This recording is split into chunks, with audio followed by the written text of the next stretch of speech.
The Boys and Girls Club is a nationwide nonprofit organization committed to provide a safe and inclusive environment for all children to help them reach their full potential as productive, caring, and responsible citizens of the world. The Boys and Girls Club roots its history back to 1860 with Mary and Alice Goodwin and Elizabeth Hammersley of Hartford, Connecticut. They created the first club, the Boys Club, with the goal of implementing character development to not only inspire and educate the youth, but to also strengthen their communities. By 1990, the organization changed its name to the Boys and Girls Club of America, providing opportunities to children of all backgrounds across the U.S. The Boys and Girls Club supports and believes in the dignity of every child. Today, there are more than 4,000 clubs throughout the United States and more than 285,000 staff and volunteers, serving more than 4 million children each year. The current CEO of the Boys and Girls Club is Jim Clark. In 2004, the Boys and Girls Club of Greater Flint was born. Its current director of programs is Amber Miller. The structure of the Boys and Girls Club creates the perfect environment for the children, filled with activities for everyone. From creating arts and crafts, to playing sports in the gymnasium, watching movies in the auditorium, to hanging out in the game room, reading a book in the learning center, to playing outside on the playground, the Boys and Girls Club truly has it all. And now it is time to hear from today's special guest, Amber Miller. This is Allie Fulton, reporting to you live from the Boys and Girls Club of Greater Flint. I'm here today with Miss Amber Miller, the Director of Programs of the Boys and Girls Club. Miss Miller, what would you say is the overall purpose of the Boys and Girls Club, and how do you fulfill your role there? The Boys and Girls Club is a movement, and it is a global movement, so it's not just right here in Flint, this Boys and Girls Club, but Boys and Girls Clubs across the continent.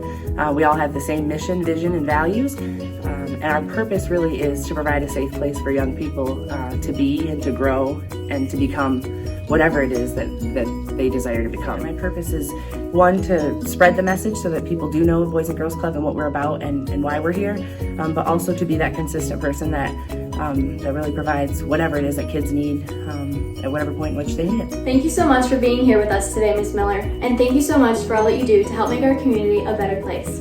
Back to you, Allie. The Boys and Girls Club falls under many categories of Catholic social teaching, the first being life and dignity. The Boys and Girls Club upholds the dignity of each child and believes that each and every child is equal, respected, and loved. From my time at the Boys and Girls Club, I saw firsthand how we each are made in the image and likeness of God, yet no two of us are the same. Because each child is different, I have seen beauty in individuality. We are not made to be perfect, but we are perfect in the way that God made us to be. Psalm 127:3 says, "Behold, children are the fruit of the womb, a reward." This verse shows that each and every child is truly a gift from God, filled with beauty and dignity. The Boys and Girls Club is also a place of family and community. The Boys and Girls Club is a family that not only strives to create a safe space for children, but where children can fully be themselves, supported by those around them. Its welcoming environment is filled with motivational quotes. In the Learning Center, students can take a motivational card whenever they need. Isaiah 54:13 says, "All your children should be taught by the Lord. Great shall be the peace of your children." Teaching children about dignity and encouragement allows them to enter a community of stewardship and support. The Boys and Girls Club is also a place of serving the poor and vulnerable by providing more than 18,000 free meals to children each year. It's a safe space for children to go while their parents are at work.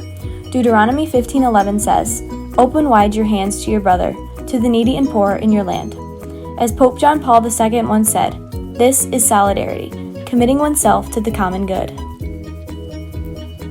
One person who always committed herself to the common good was St. Elizabeth Ann Seton, born on August 28, 1774. She was brought up to always love and serve others. In 1810, she opened St. Joseph's Academy in Maryland, the first free Catholic school in America, to provide education to children in need. By 1830, she had established many more schools throughout the United States. Though she was described as charming and dedicated, St. Elizabeth experienced many challenges in life. When Elizabeth was only 3 years old, both her mother and little sister died during childbirth. At the age of 46, St. Elizabeth died of tuberculosis. Pope John XXIII said that Elizabeth had sowed a seed in America, which by divine grace grew into a much larger tree. She was canonized a saint in September of 1975 by Pope Paul VI.